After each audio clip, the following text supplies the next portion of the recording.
We were at the beach in Malibu. A woman came screaming down the beach, and her husband had just had a seizure. The second I got to him, my friend who is a doctor, Dr. Drew, came over, not the one you're thinking of, and started to administer to this man. When he was revived, when he opened his eyes, the first person he saw was me.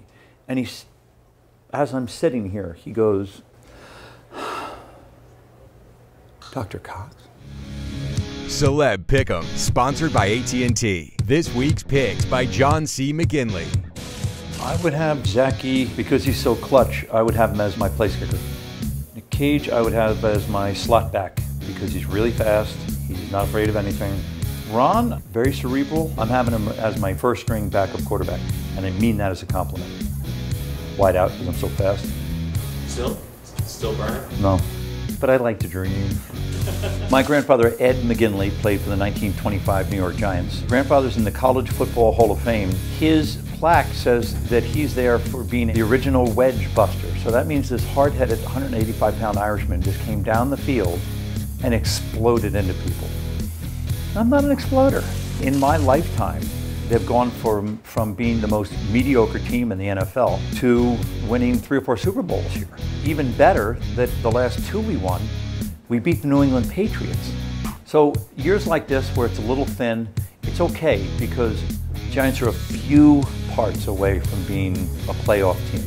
Not necessarily a Super Bowl team, but a playoff team.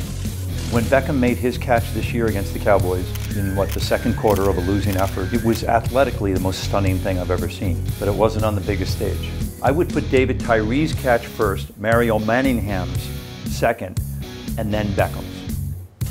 This season, none, because we're mired in mediocrity. I spent a bunch of time at the Museum of Broadcast watching Lenny Bruce. Don't ask me why, I just did. I was obsessed with it. And then Jim Rome, he was nice enough to let me come over to their studios. That combined with Lenny Bruce was kind of what yielded Jack Rose. Here's my problem with gambling. Because I'm so competitive, I didn't get enough of a thrill out of winning to reconcile how pissed I'm going to be when I lose. I'd rather bet you for the I told you so of it all, because then I can just shove my fist down your esophagus and just pull out your dignity. Let's not do that. Celeb Pick'em, sponsored by AT&T.